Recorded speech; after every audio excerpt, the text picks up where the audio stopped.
Welcome to CSIS Online.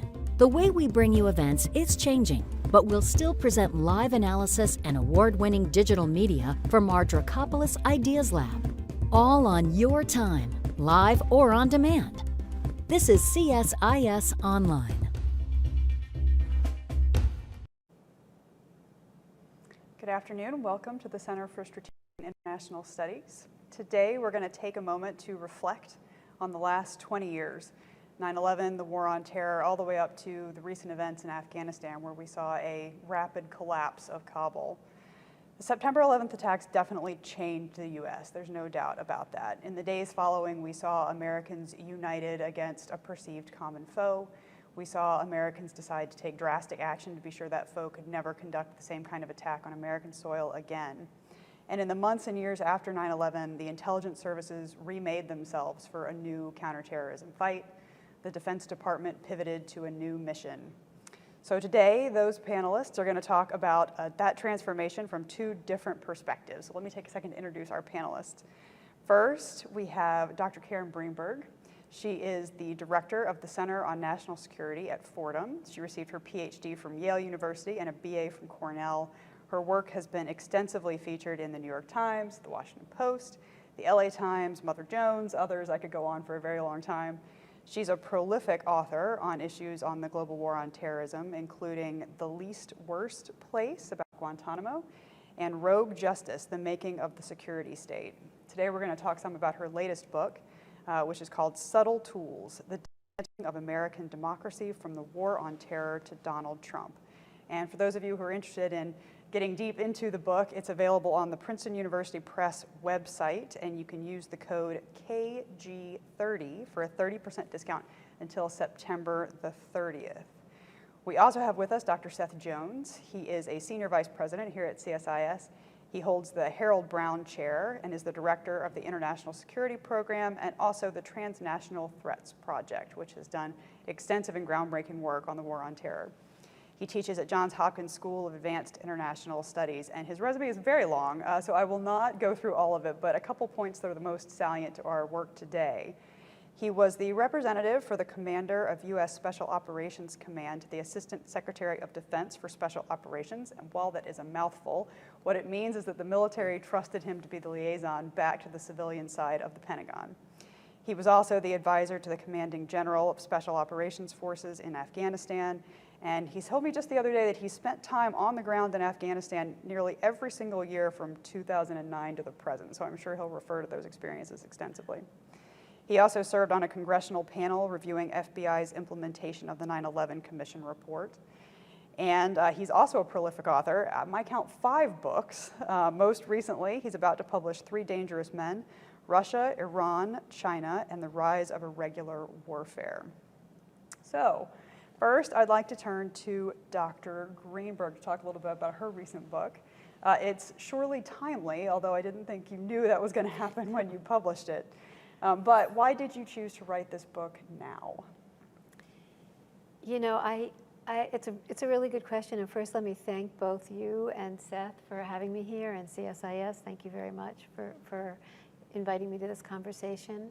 You know, why I chose to write it now, I think, was very much tied to the arc I thought the country had traveled that was made very clear by our last president, President Trump. And everybody seemed so surprised by so much of what was going on. And my response was, no, this was waiting to happen on many levels. And while I have talked about the policies, and all of us have talked about how the policies went wrong, it appears to me that it was the way things were done from the very beginning after 9/11 that needed to be understood and needed to have a little light shed on them, and that it was that, the way in which norms and laws were disrupted and all the different subtle maneuvers to do that needed to be looked at.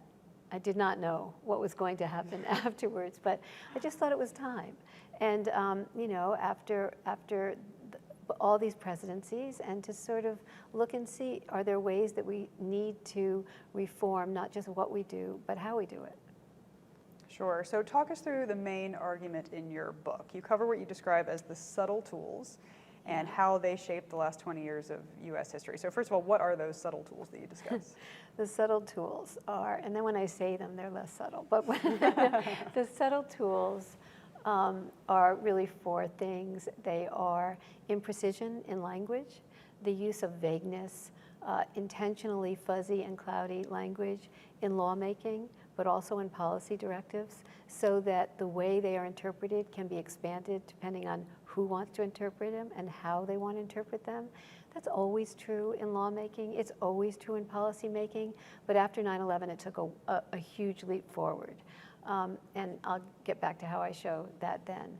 Another one which won't surprise anybody who's listening to this or who's paid attention over the past 20 years, and before that, is secrecy.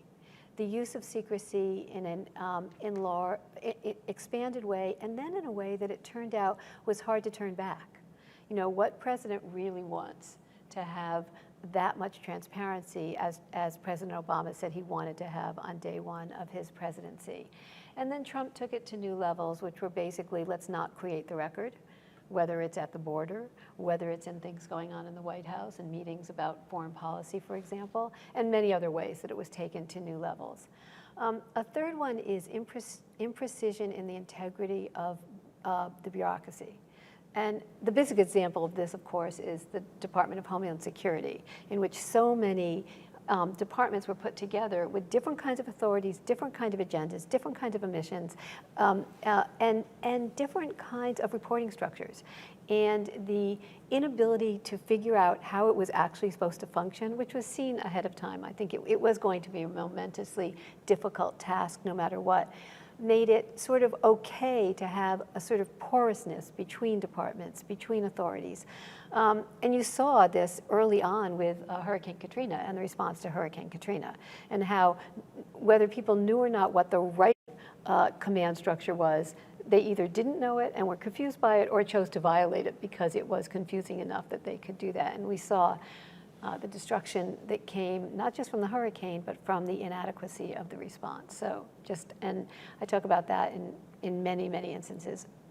And then they all kind of coalesce when they're used together with another tool, which is the disruption, intentional disruption of laws and norms, with the idea that, well, this is the old security versus liberty debate. Security is, has to be more important than liberty if we want to have a country that's whole and safe and secure. And the willing disruption of norms that happened very, very quickly was unfortunate. And I argue that none of these things have really been pulled back on, that they have gotten more and more sharpened as tools. My argument is that Trump actually weaponized them as much at home, if not more, than abroad. And I see this as one of the sort of unacknowledged legacies of the war on terror, along with everything else that we talk about. Right. I would like to come back to this topic of strategic ambiguity and secrecy a little bit later in our conversation, but for now I was hoping you could tell us a little bit about how you went about writing the book. What kind of research did you do? You're a historian, you've said before you like to look at original documents. What did you look into for this book? I looked at, this is interesting because I'm not sure it would be a task to say, yeah, let me do that. It was like, I looked at documents. I mean, this is all well documented. And if you're going to write about the use of language, you definitely want to be looking at documents, because my argument is that the documents in themselves were vague. Documents that were, laws that were passed by Congress, Inspector General reports that were written that called attention to this, legal briefs, legal arguments. I could go on and on. I mean, I immersed myself in what I would call the contemporary archive of the war on terror. And then, of course, I did interviews to talk to people to ask, does this make sense to you? Is this, what is your recollection of being there in that office at that time? So, to check things, to just get a little broader perspective.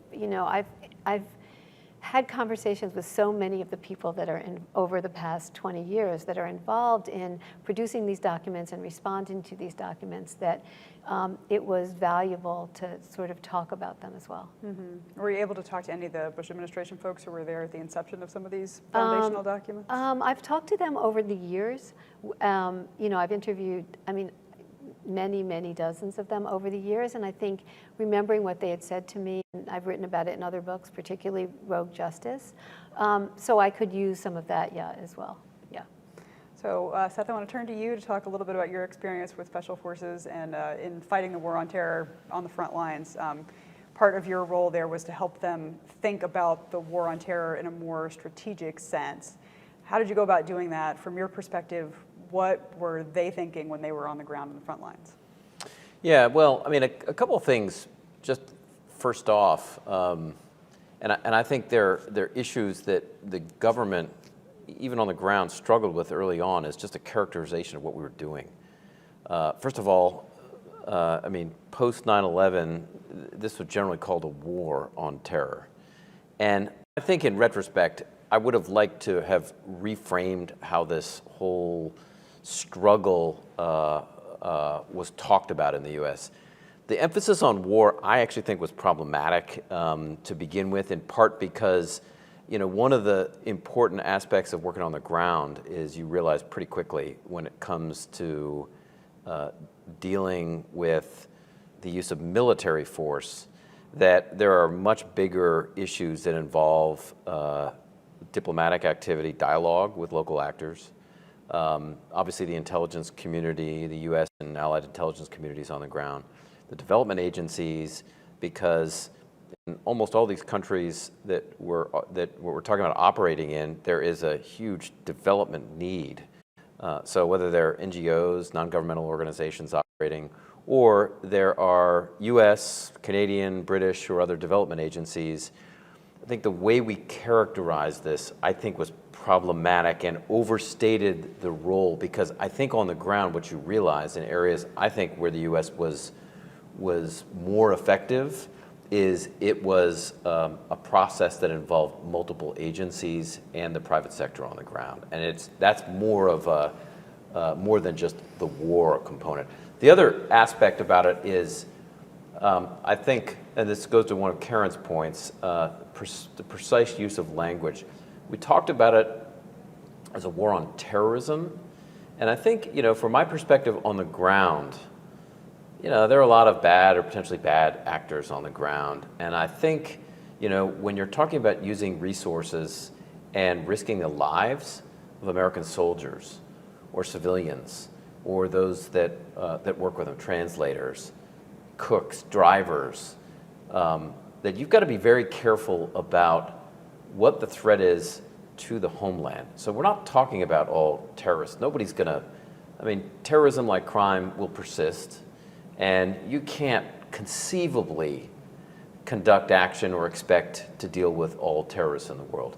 And I think this is one of the areas where we made a mistake early on, I would argue, with shifting quickly from Afghanistan to Iraq, is this was this very broad net of terrorism more broadly. And I think as we've evolved since that point, I would say, I think there's been more of a recognition that actually, we want to be very careful about some very specific organizations that are threatening the U.S. homeland and threatening U.S. interests overseas, and that we need to think more categorically about multiple instruments of power, not just the military. Because I can tell you, as during the time I've been on the ground in various countries, whether it's Yemen or Somalia or Afghanistan, is any use of American military power, whether it's in various combat missions to targeted strikes, there are huge implications to using force.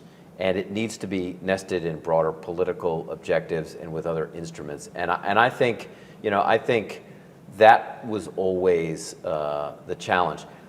I would just like to add, you know, on the DHS front, my own perspective on the ground, having worked with some of the counterterrorism agencies, I will say I felt like we made some progress with the establishment, and it wasn't perfect, of the National Counterterrorism Center, that at the very least took down partially some of the walls that were in place before 9/11 and created an opportunity to talk across U.S. government agencies. We went from really bad to better, not perfect, So I think made some progress along those lines. So I do think there were some structural changes that were helpful in sharing information after that. No question. I mean, I kind of just, you know, I agree with that. And if they had the thought about that, there were so many things, particularly about terrorism and counterterrorism, that had to be cross-agency. And whether it was at the White House or whether it was in the Department of Justice or, you know, every single agency that had to now contribute to this conversation and what the threat was, it was throwing in everything else and empowering DHS to do things at the border, et cetera. And that was always kind of, people in Congress knew at the time that might happen. They talked about it on the floor of Congress. And so we've seen that now play out at the border in some very unpleasant ways, play out in Portland in some very unpleasant ways, DHS not having its mission. So in a way, many of these things piggybacked onto the legitimate counterterrorism fixes that were made after 9/11 and were used as a bait and switch for other things. So I would agree with you on that. So let's dig in a little bit on that information sharing piece. At points in the book, you are critical of information being passed across the domestic and foreign divide. So information sharing between domestic collection and then foreign sharing as well. But I think one of the alternative discussions there is that the creation of NCTC has allowed for sharing of information that's averted some terrorist attacks. Can you talk a little bit about where you would see the appropriateness of that line? So for me, it wasn't so much about foreign versus domestic, because they cross over and they always have. That's why we have, you know, FISA, Foreign Intelligence Surveillance Act. It was more the authorities that were broken down in terms of whether law enforcement can use it or the intelligence, you know, how much they could pass it back and forth. Since Janet Reno, there's sort of been a wall in between it. The problem with taking down the wall is that it's sort of a free-for-all and given more powers. And it could have been done in a more specified, articulated way, but instead it became sort of this open-ended, you know, carte blanche to do what they wanted. So there's a reason we have FISA. There's a reason we have warrants. But when you end up in the case where, you know, when you end up with warrantless surveillance of just about anybody they want, and national security letters that are empowered to be in broad swaths of groups rather than individuals and, you know, based on individual evidence, that's something we really need to think about as a culture, as a society. So it was more the mechanisms and how it was used than whether it was just foreign or domestic. Yeah. Seth, do you want to comment at all on the way that the tools to prosecute the war on terror have evolved over the last 20 years? Because there have been these swings back and forth from this very broad language and a lot of authorities to then the reining in of some of those authorities, and then a question about, do we still have the things that we need to fight things like the rise of China? Yeah, I mean, it's a good question. I think we're at a point in 2021 where, you know, I mean, there are two questions I think that are important to think through. One of them is, do we have the tools and authorities, including legal ones, in place to deal with domestic terrorists? And people have raised the issue on both sides of the political aisle about creating a domestic terrorism statute or designating domestic groups or networks as terrorists. My own view on this is that you know, we're in a reasonable position right now, I think, able to deal. I mean, as I talk to folks across the Joint Terrorism Task Forces, my sense is they've got a fair amount of ability to collect information on threats and then prosecute. So I have serious concerns about the upsides and a lot of concerns about the downsides of designating networks or groups as terrorists.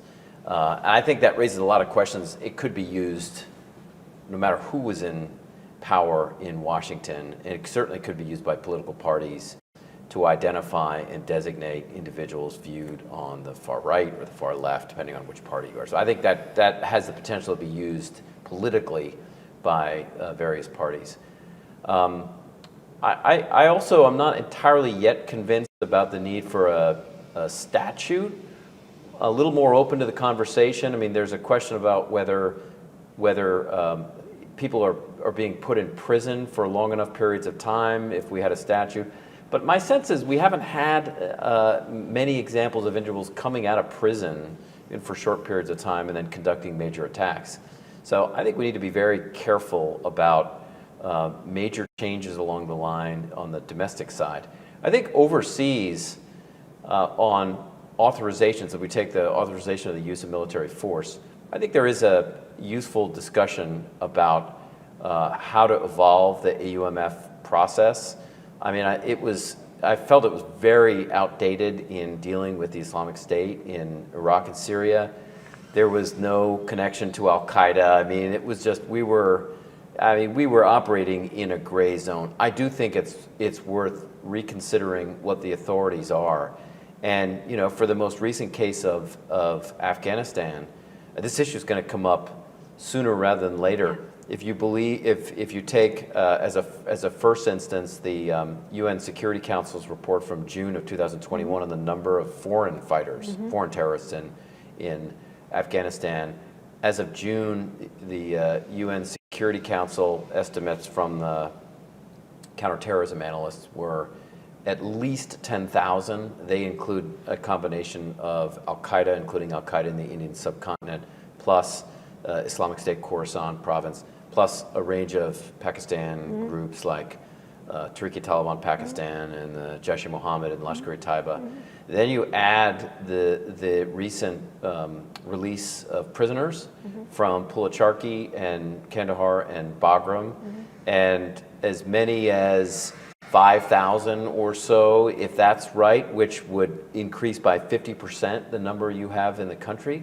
There's going to be a conversation very, very soon about what counterterrorism steps the U.S. should take in Afghanistan and what the authorities are there. Now, you could probably tie that one back to the original AUMF with Al-Qaeda, but 20 years on, I think it's worth having a debate there.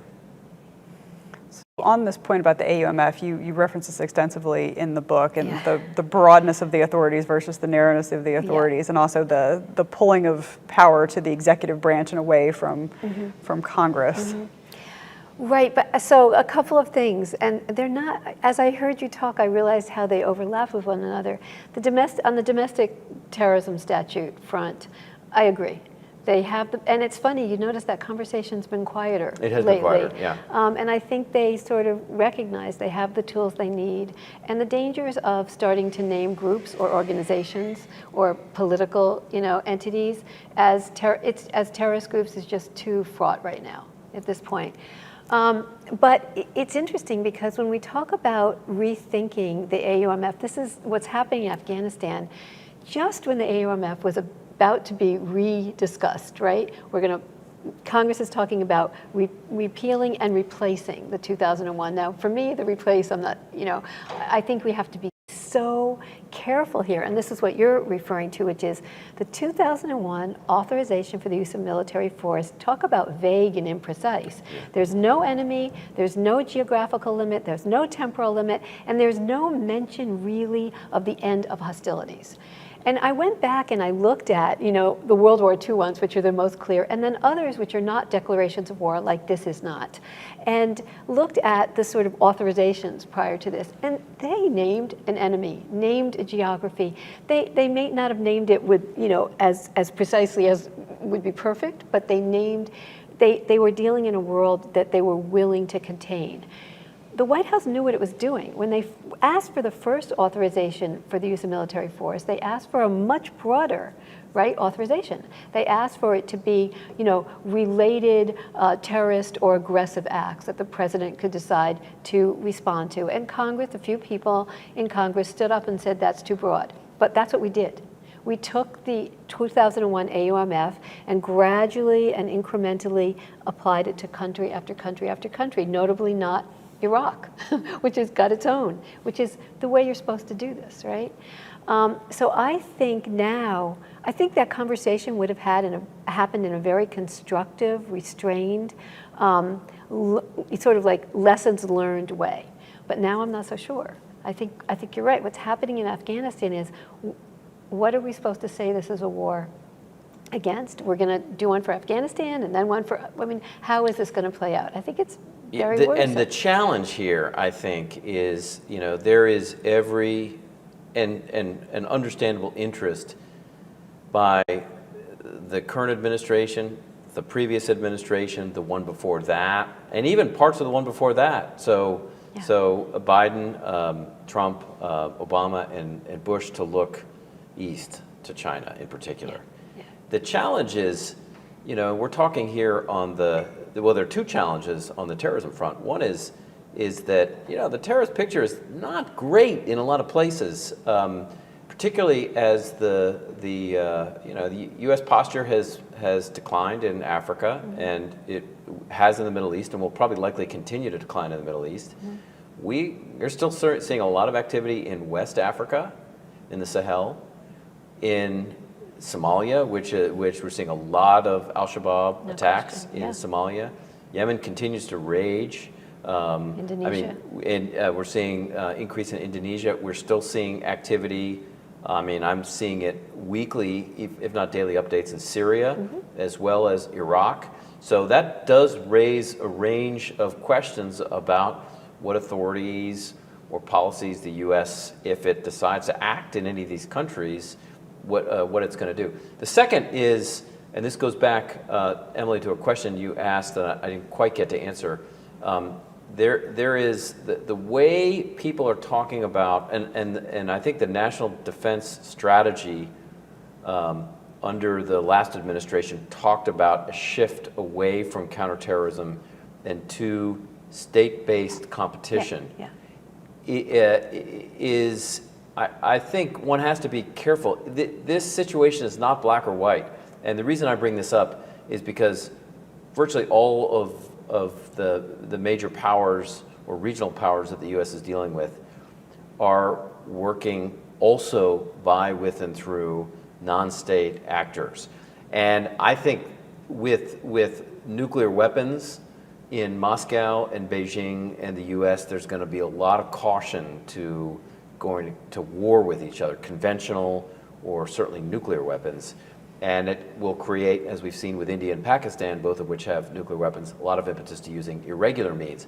So examples of this, I think, are across the board. The Iranians use Lebanese Hezbollah. Mm-hmm. They use the Houthis in Yemen, work with them, the Hashd al-Shaabi in Iraq. If we look at how the Russians prosecuted the campaign in Syria, the maneuver elements on the ground included some Syrian units, including the high-end, some of their high-end units, but also Lebanese Hezbollah played a major offensive role in Aleppo, of all places. Mm-hmm. I mean, units, and also have trained Afghans and Pakistanis that had worked with the Quds Force, mm-hmm. That had been used. Mm-hmm. So we're seeing a lot of grayness between state and non-state activity that the Turks in Idlib have worked pretty closely with some of the al-Qaeda linked groups. And I think the reality is the U.S. is trying to shift away from counterterrorism to state-based competition. There's a lot of mixing between those. And I think that's one thing we have to be very mindful of as we're in the 2021 sphere looking forward. Yeah, and so two things about that. One, it was always a gray zone. Right, from 9/11 on, we just didn't want to talk about it, right? That there were state actors behind a lot of what we were seeing, right? From 9/11, we knew it then, right? But the other thing is that that's very difficult legally. That's very difficult in terms of how we think about our... Qasem Soleimani, for example. Exactly. I mean, the Qasem Soleimani strike, you know, and what authority was that under, and was it done as an attack on, and was it a prelude to attack on Iran as a country? Or what does it mean to attack a proxy? This is, you know, even less of a proxy because he's attached to the government of Iran. But this is the problem. And figuring out how to articulate who we're attacking and who we say we're attacking is going to be very difficult to, you know, create authorizations for. So I guess the question really is, how do we learn to function in gray zones in a way that doesn't doesn't abuse the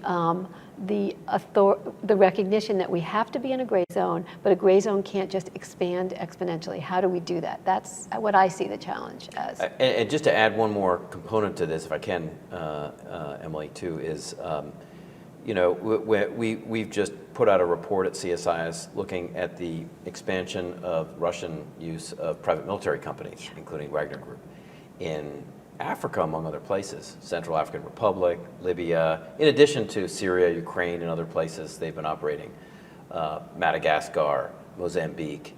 And that raises a lot of questions. We saw this in Syria, where the U.S. used force against Wagner Group and killed 200 to 300 members.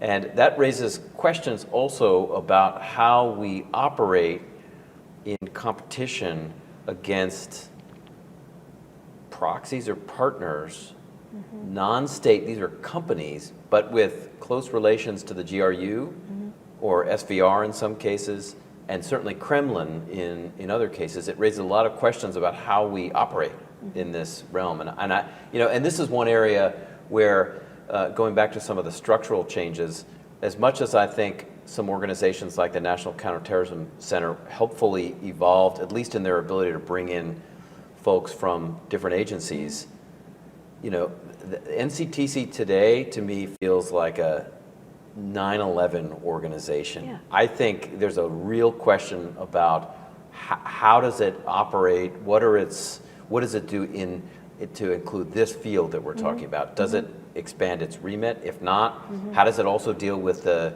domestic extremists that are connected to groups operating outside of the country? So I think there's a need to rethink even the organizational structure that we're dealing with some of these organizations. Agreed. There's a real tension between the speed with which you can react and the specificity of the authorities under which you are acting. And there was a lot of criticism, how can you have a war on terrorism? Terrorism is a tactic, not a group, so who are you really fighting? And in this era of gray zone competition, it is so easy to shift the name of an organization, the form of an organization, so it's not what it originally seemed to be. I mean, a perfect example is the Wagner Group. They could change their name and operate under a different name any day. They went from the Internet Research Agency in 2016 to the Lakta Group in 2017, and it's just as easy as selling off some internet capabilities and then purchasing some new network capabilities someplace else.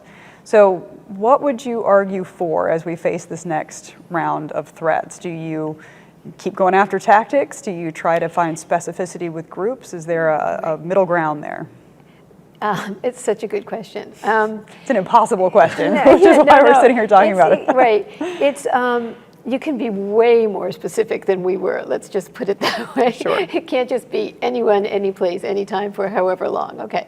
So it can be more specific. I do think there can be a kind of let's start with geographical. You can always expand it. I do think with terrorist groups, the 9/11 thing was that I think part of the reason it was so expansive was a lack of trust that we actually knew what had happened.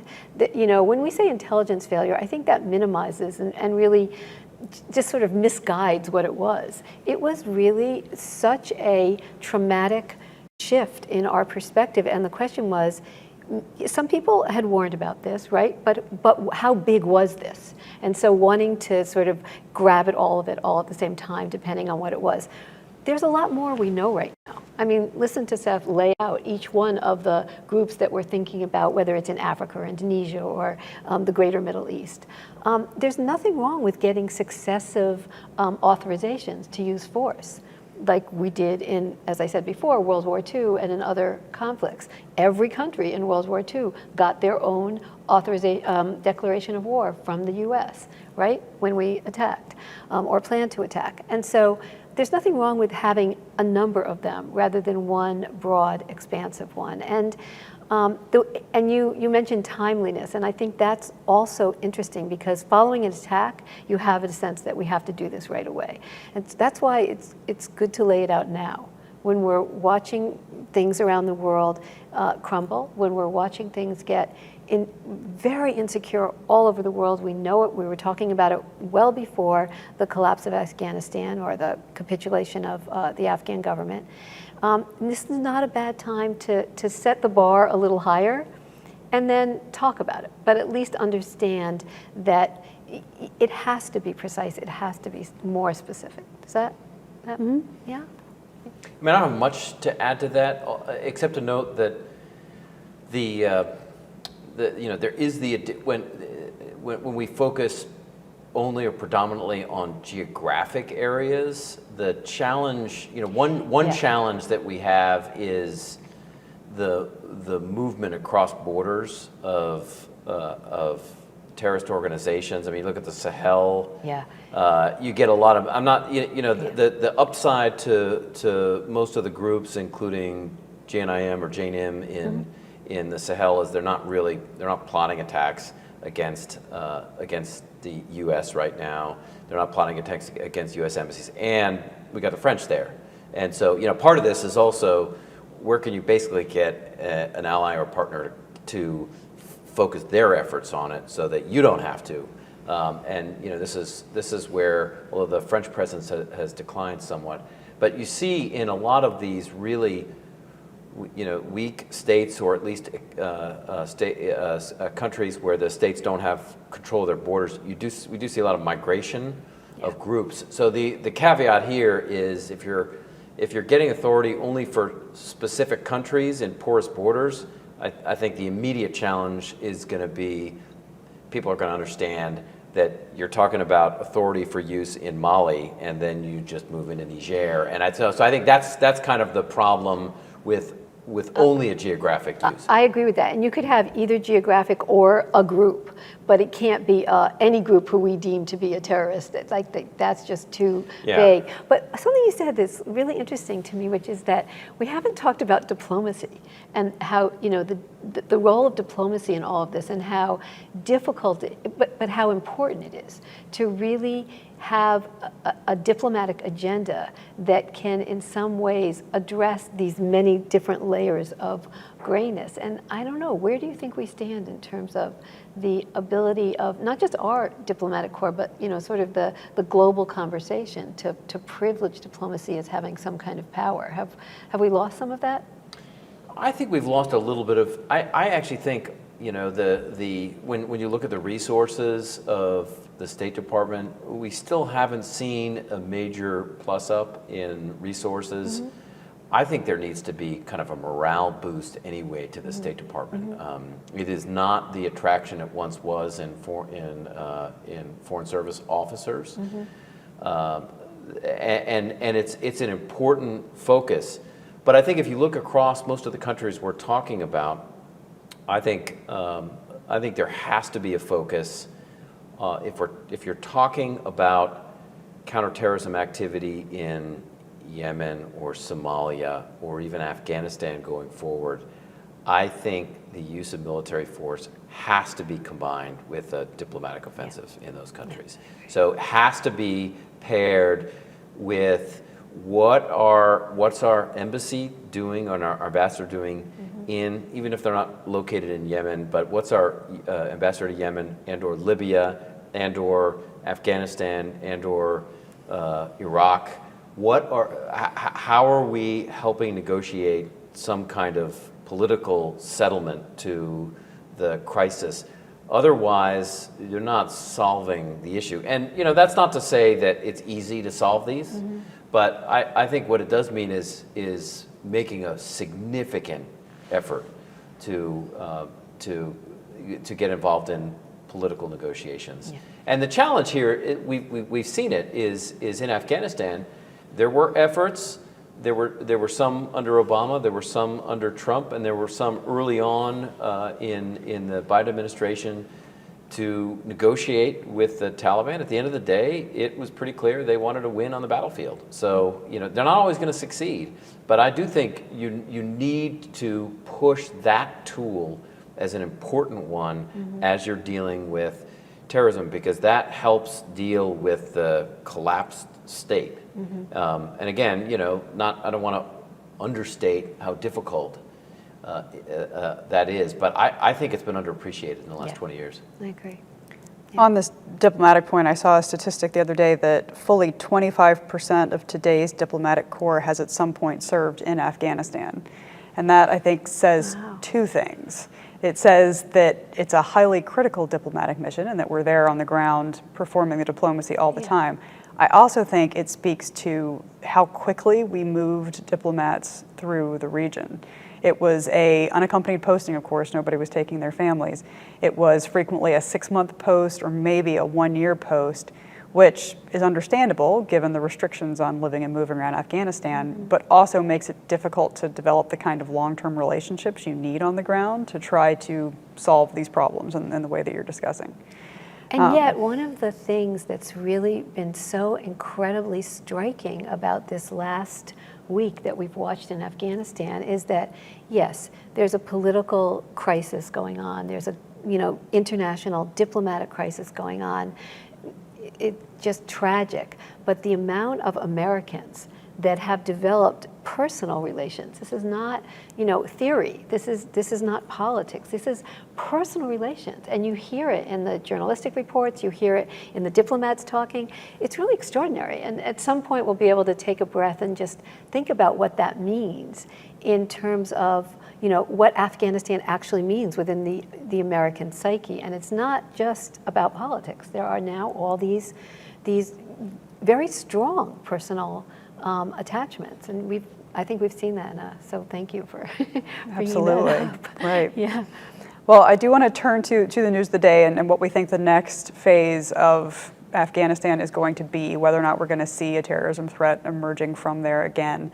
And then want to turn to our audience questions. But with the rapidity of the fall of Kabul, there were a lot of folks caught unawares, and there are going to be a lot of refugees that are going to have a very difficult time trying to get out.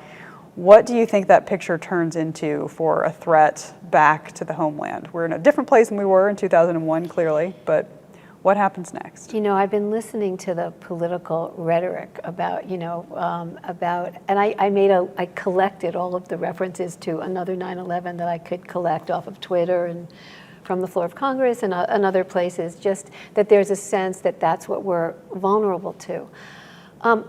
There's no way to predict what that is. I have a couple of things to say, though. One, the amount of resources and professional development and just sort of sophistication in the intelligence community, the military intelligence community, even our law enforcement in its global reach, is not what it was on 9/11. That's the sort of idea of getting from 9/11 till now.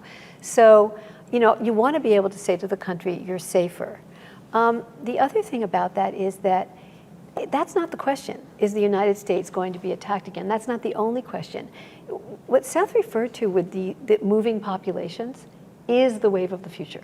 Unless we can figure out how to take care of or create institutions that can take care of or help countries take care of this, the almost 100 million refugees and displaced persons around the world now, unless we can do that, the question is going to be how much violence is going to be everywhere all the time. And so I don't want to be pessimistic about it, but I don't think it's just about us. I think that I know this, the metaphor doesn't exactly work, but one thing COVID has taught us is that you can't build the barriers that we thought we could build before. George Bush and President Obama were taking the war on terror over there, right?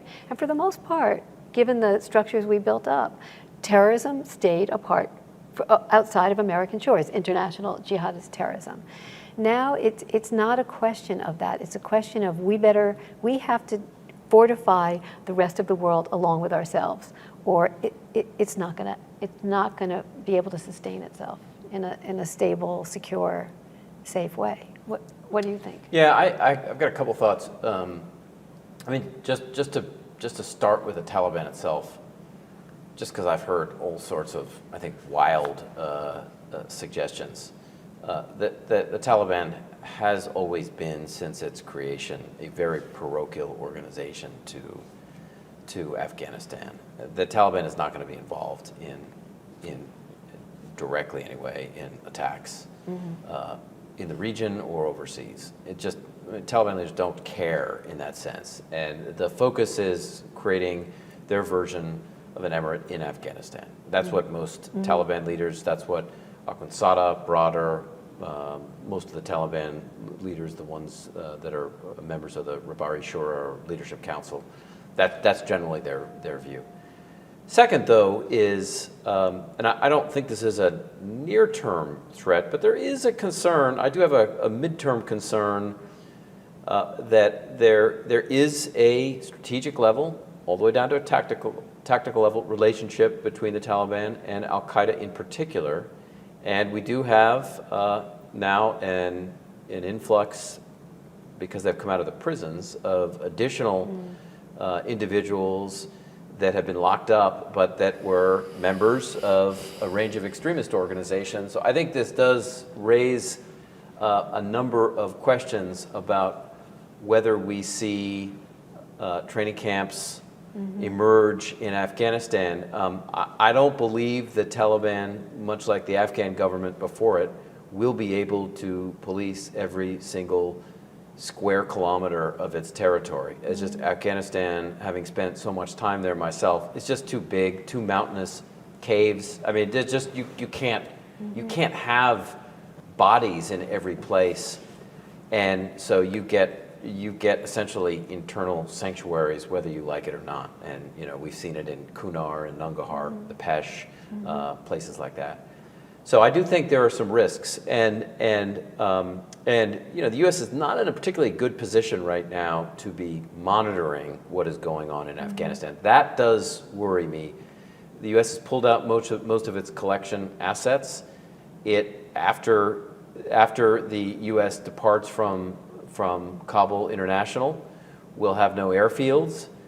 I'm not aware of any successful negotiations anyway of getting airfield access in Central Asia or Pakistan, or the region more broadly. So that means we will be in part flying blind, and unlike Somalia, as weak as that government is, or even Libya having actors we work with, and most other countries where the U.S. has been involved, we don't really have a partner on the ground in this case either. So it's going to be infinitely harder to even understand what's going on in Afghanistan from 1 week ago or 1 month ago. So I think the U.S. is going to be at a disadvantage over the next couple of months and years, and I am a little worried about a resurgence over time and our inability to fully understand what is going on. Just a last comment. This goes to one of Karen's comments on the humanitarian side. Just one additional note is because of the likely increase in internally displaced persons and refugees, if we don't get this one right, they're not resettled. No. The reintegration programs, if they fail, we're going to have some very angry people down the road that they were abandoned, their country was abandoned, they weren't resettled properly, and I think that raises a lot of questions about what people are going to do if the humanitarian response effort ends up being a complete or partial failure. We're going to have some angry people that have resettled in other countries, and some of that anger is going to be understandable too. Yeah, I agree. Errol Yabuke on our staff has done some good work already on this particular problem. He was saying that the Afghans were already the third most populous refugee population before this most recent Taliban offensive, and it's easy to see how they could quickly become the #1 refugee population in the world by quantity. And I think our European allies have borne the brunt of a lot of migration out of Syria and elsewhere, and are probably eyeing this rather warily, wondering how they're going to accept a new influx of people and house them and incorporate them into society in a really effective way. I was encouraged to see the several U.S. governors come out and say that they'd be willing to accept as many Afghan refugees as could get on the planes. I think that speaks to the personal connection that you were talking about. Okay, audience questions. So we have a few people that are already writing in with thinking about the future. None of us are under any illusion that there will never be another international crisis we have to deal with in the heat of the moment. And along the lines of what we were talking about, we didn't quite know after 9/11 what we were trying to wrap our hands around, and we were trying to adjust on the fly to figure out what kinds of policies we needed in place.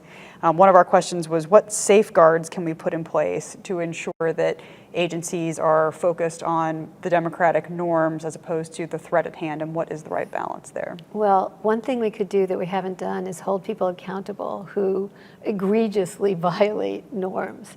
I mean, it's one thing to violate a norm, which is, we have to be able to move into, this sector, and we have to be able to do so quickly because of something that's truly imminent. It's another thing to say, it's imminent because it might someday happen, which happened under Obama with targeted strikes. It's one thing to say you violate a norm by thinking, we're gonna do this, we're gonna litigate it in court, whatever, we're gonna create this policy, and another thing to create a secret a strategy for enhanced interrogation techniques and torturing people. So in other words, there are norms and laws, and there are norms and laws, and it's a large spectrum, and nobody's been held accountable. And I think one mechanism is built-in accountability for doing things that violate the law, and you can defend yourself. You can be held accountable. It doesn't mean that you don't get some kind of hearing, some kind of trial, but there has to be a vetting of it, and not just, which we've done as a country. This is just too difficult. Why bother getting into it? And we've seen that over and over again with very big things and much littler things. So the answer is there has to be some kind of built-in accountabilities, and there has to be a better mechanism for checks and balances. There has to be a better mechanism for Congress to do its job. And, it's not necessarily to Congress's, it wasn't to their benefit to just defer in the war on terror the way they did, not just with the authorization for the use of military force. Congress, and therefore the people of the United States they represent, have to want to have more of a voice in what the executive and the president does. So those would be my two. I don't know what Seth. Well, this is a slightly different aspect that I want, and it's something we actually haven't even addressed yet. But there is an important component, I think, that I think was not fully appreciated and certainly not effectively acted on in the decade or so after 9/11. Is that, and part of it is when you're calling this a war, and generally talking about this mostly in military terms, I think you neglect that an important component of this is the ideological one. So this is part of it, whether it's on the domestic in the United States or overseas. This is in part a struggle, a competition of ideas. And so one aspect I think where we've seen some positive development is the working with the private sector on digital platforms in taking down or monitoring or the use of extremism. It's been better, I think, some of the big platforms like Facebook and Twitter with really violent Islamic State activity. Mm-hmm. They have, I think, done a reasonable job. Or with Google's redirect program. I mean, we can argue about the effectiveness over the long run, but sort of thinking through for people radicalizing online or trying to, or that may be vulnerable to it, trying to figure out ways to work with the private sector on de-radicalization or preventing radicalization. I think we're a little bit further behind on the domestic end, in part because of the heavy component of disinformation and the political polarization there. But I think one aspect of this is a continuing need to work as closely as possible with the digital platforms, because there is so much extremism or potential extremism happening on platforms. It won't solve all the problems, because as we've already seen, if people get their Facebook accounts taken down or they get their Twitter accounts taken down and they go to secondary or tertiary platforms or websites that are held in other countries, that there are always going to be opportunities. But I think, we move sort of incrementally in steps. Good. It's part of the reason I think the conversation about norms is so important to have, and then also to depersonalize, because one of the last things that you want is to have folks being ordered to go and pursue a particular mission, then feeling that they're hunted afterwards for actually following what they understood to be the norms and the laws at the time.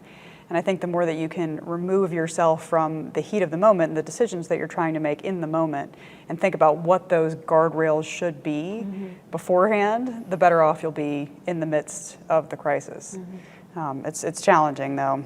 One of our audience members wanted to know what events could serve as a paradigm shift that would alter the way the U.S. counters terrorist threats. So pull out your best crystal ball and see if you can think about what might actually change the way that we pursue a counterterrorism fight.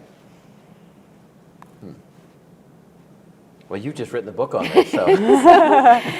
We talked about social media, for example. You mean that, what, I think, like dramatically bad changed the way that we went about pursuing the terrorist fight. There's also, as we were talking about, the back and forth between what rules and authorities there are on the domestic front as well. You know, it's really interesting. I can't think of one. I like this question, though. I like the idea that there would be this one. You know, it's, okay, here's what I actually think. It's not what we need to do, and I know it's hard. I know there's a lot going around. There's always a crisis one way or another. We actually have to think about what's happened. You know, we haven't thought about what changed after 9/11. And I actually think that just addressing it, looking at it, and being able to say, we did the wrong thing here, here, and here, but we think we did the right thing here, here, and here. We haven't seen that. And part of it is that it would look like blame, you know? But is there a way, sort of building on your last point, to just step back from it and say, and by the way, I still think accountability is important, okay?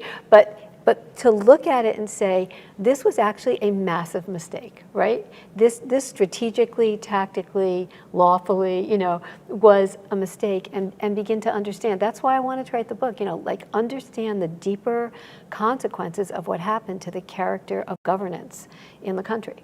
You know, how has that been eroded, which I think it has. And so the question is, I think a serious review.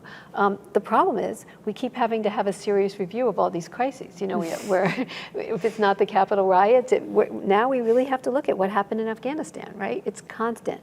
We need a bigger picture one that's like, that doesn't have to have an outcome of we're rebuilding a new Homeland Security department. That doesn't have to have that. It has to be a narrative that takes the place sort of a public reckoning. And you know, it may take a generation to do that, but the longer it takes, the less soon we can learn those lessons. It would be tremendous if the world would just sort of take a vacation from all of the crises for just a second. A time out. We have about 2 minutes left. Seth, do you have any closing thoughts you'd like to share? Yeah, I mean, I've got two. One is I do think we have to be continue to be transparent about the nature of the threat. I think one of the things, even in 2021, the government is still not in the position that most of us on the outside are in, and whether it's Karen's organization or the Anti-Defamation League or even us at CSIS, there's been a lot of focus on, you know, on the domestic terrorism side, for example, trying to understand the nature of the threat. How many plots and attacks have there been? Who's perpetrating them? What's their ideological background? There's so little transparency within the government, whether it's almost no data we're seeing publicly from the FBI or even DHS on the nature of the threat, or individuals even talking overseas about the threat. So I think part of, I think there needs to be a little bit more transparency about how serious the situation is or is not right now, and including from our domestic agencies, because, you know, when I hear senior officials talk, it's really hard to gauge, which is why so many folks outside are having to do the heavy analytical work. So part of that, I think, is to start to declassify information, including data that will help Americans understand the picture. And the second issue is, I think I think we're in a position looking forward where, and this goes back to the gray zone conversation we have, I think we're entering a period where we are going to see more overlapping between state and non-state use of terrorism as a tactic. Now, I don't know what exactly it's going to look like, but my question really is, how are we thinking about it? What role is the U.S. going to play? Because if the U.S. is going to be attacked, whether it's cyber ends or physically from states through non-state actors, how are we going to respond? Are we going to strike back at these countries through non-state actors? Well, that raises a lot of interesting questions and would get us into some pretty dicey situations. So I think, you know, there's some aspects of competition with Russia or China or Iran or other countries, and especially their use of non-state actors, that I think we're going to have to think through, and I don't think we've thought through them entirely at this point. On that happy note, lots more thinking to be done, lots more conversations to be had. I want to thank Dr. Greenberg for coming, and to Dr. Jones for coming downstairs and talking about these very difficult issues. One more reminder, if you're interested in purchasing Karen Greenberg's book, Subtle Tools of American Democracy, it's available on the Princeton University Press website, and you can use the code KG30 for a 30% discount until the end of September. Also, look for Seth's upcoming book, 3 Dangerous Men, coming out soon, and I think we'll be right back in this room talking about that book in the coming weeks. So, thank you very much for joining us.